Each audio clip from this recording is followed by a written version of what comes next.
Sao Paulo Brazil, the largest city in Latin America and home to over 12 million people, with many diverse neighborhoods and plenty to explore. As a Chinese Canadian first time in Brazil, walking around Sampa put me in a bit of a culture shock.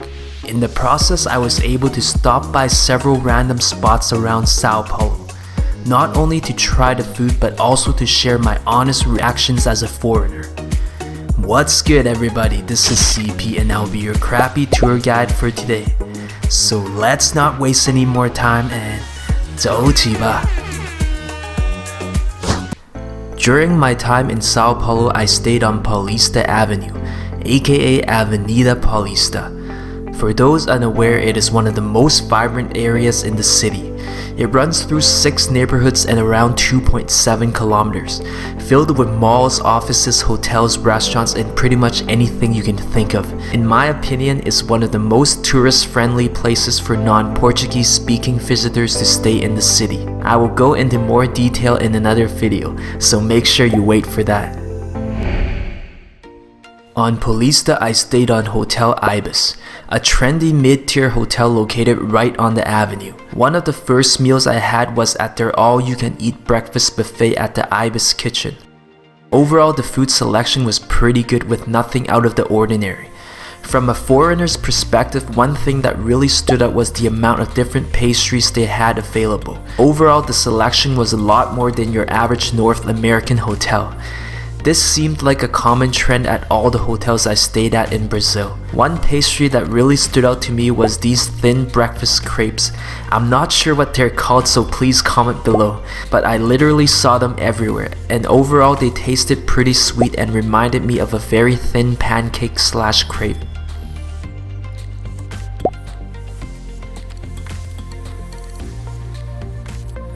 Another thing I noticed was the amount of fruit available.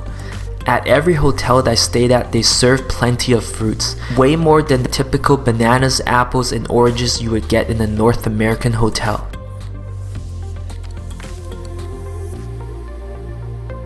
On top of that, I was also a big fan of the juice. The hotels seemed to offer random juice, some I don't have too often, which was very refreshing not to have to drink apple or orange juice every morning. This juice seems to be pretty common here. It's called maracuja. So according to Google Translate, maracuja's direct translation is passion fruit. It's very refreshing, so it's my third one today. Another thing that caught my eye at the hotel was the orca de frango, which according to Google translates to chicken urchin. I'm not sure if this is a common Brazilian breakfast food, but as an Asian guy, it was right up my alley. It reminded me of fried noodles and pad thai. Definitely something I didn't expect to have for breakfast, but I can't complain. Moving on, I had one of my first suppers at Restaurante America on Paulista. It is a classy semi-casual diner with a modern feel. One of my goals for this trip was to try things I've never heard of before. And apparently this restaurant originated in Sao Paulo, so I figured I would give it a shot. Some of the food they serve include burgers, sandwiches, and pasta, somewhat resembling what you would find in an American restaurant. For whatever reason, the 2 items that caught my eye that night were the mushroom tacos and the tuna poke bowl. The mushroom tacos had many ingredients including the following, and the tuna poke was made with the following. Both dishes were okay, but taste-wise it didn't blow me out of the water. However, I must say the fish tasted rather fresh and tender. As a foreigner, another thing I noticed was that not many restaurants in Brazil serve water. Unlike Canada or the US where you get a glass of water for free, you either have to order a bottle of water or separately buy a drink with your meals, which wasn't a huge deal but something I didn't know at first. In the end, my meal worked out to about 115 reais, which is about $27 US. Considering the location and overall atmosphere, it wasn't too expensive by American standards. But if you compare that price to other restaurants in Sao Paulo, some locals may feel the food is a bit overpriced. Overall, Restaurante America was a decent experience, and in my opinion, good to try once, especially if you're looking for an American-influenced Brazilian restaurant in Sao Paulo. If you want to stay up to date with all my videos and watch me make a fool of myself in random destinations, make sure you subscribe right now, and I'll love you forever. I promise. Moving on, another interesting meal I had was at the famous Municipal market of Sao Paulo. Better known as the Mercado de Locos, it is a place where many go to buy fresh food, grab a bite, or to simply meet up with friends. It has also become a very popular tourist spot to hit up for people visiting the city. They literally have aisles of food and produce, including many fruits I have never tried or heard of. I will go into more detail about the Mercado in a future video, so make sure you wait for that. I'm not gonna lie, but I didn't do much research before going to the Mercado, so I had no clue what I wanted to eat. There were so many options, and after a while I was literally exhausted with all the choices. So I decided to use an old travel tip of mine. Basically, I picked a busy place where I see a lot of people going. Simply put, if a place is attracting a lot of people, it probably means they're doing something right, and it's probably worth trying. So I decided to go with the Hoka bar. It is located on the second floor of the market. I went on a weekday just before lunch, but the place surprisingly filled up really fast. So I'm having lunch at the Hoka bar. So here's a look at the menus. They have beers, 25% off, and then mini burgers. But I want to try that. One of these burgers, actually pretty famous, I guess. So world famous sandwiches. Yeah, that's what I want. Maybe it was dumb luck, but I ended up going with the mortadella sandwich. Turns out it was once voted as one of the most famous sandwiches in Latin America, and is considered a must-try when visiting the Mercado. Lucky me, ha ha ha ha. Overall, I must say the sandwich lives up to the hype. Something about the combination of the meat, cheese, and bread tasted just right. It doesn't look that big on camera, but the sandwich was massive in person. Apparently it is close to half a pound and around 4 inches thick.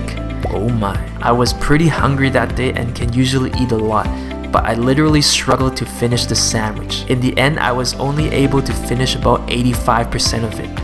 I can't say that I'm proud of my performance, so to learn from my mistakes is probably best to either share the sandwich or don't eat breakfast before you go to the market. The mollo de pimenta sauce is another thing many people add to their sandwich to give it a little extra flavor. In my opinion, I found the sauce to be very spicy, and it even burned my throat a bit, so I would avoid it if you're not a fan of hot sauce. Overall, the price for the sandwich was fair. The combo costs around 35 to 40 reais, so about 8 to 10 US dollars. Considering the huge portions, the wonderful atmosphere, and the must-try factor, I think the mortadella sandwich is worth trying at least once. Another memorable place for my food adventures took place at the Shopping Pátio Higienópolis. It is one of the nicer malls in Sao Paulo, with a beautiful interior, and is an amazing place to spend a day. It is located in a very nice and peaceful neighborhood, and in many ways the area felt a lot more different than many parts of Sao Paulo. So if you want to spend a quiet day shopping at a mall that offers different brands, it might not be a bad idea to check this place out. In terms of food, I wasn't looking for anything too fancy, but I randomly stumbled across the Mania de Hosko Prime Steakhouse. Located on the top floor of this mall, Mania appears to be a growing Brazilian fast food chain with many locations in the state of Sao Paulo. The menu offers a good variety of dishes, including steaks, burgers, and chicken. I felt like eating meat that day, so I went with the bife de chorizo, which translates to the chorizo steak. The dish cost around 36 reais, which isn't the cheapest, but it comes with rice, beans, and french fries. To be honest, I wasn't expecting much in terms of quality, but this place was a pleasant surprise. The meat was cooked well with the right amount of flavoring, and the inside was very soft and tender. I would say it might be on par with some steakhouse restaurants. It might be even better than a lot of fast food steak chains in North America. Overall, I would probably give this place a 4 out of 5 in terms of quality and convenience, so it's probably a good place to grab a quick bite if you don't want to go into a restaurant. If you want me to be your crappy tour guide for other places and random food adventures, make sure you subscribe and check out my playlist for my other crappy videos. Go watch them now before I delete them all tomorrow. 早起吧。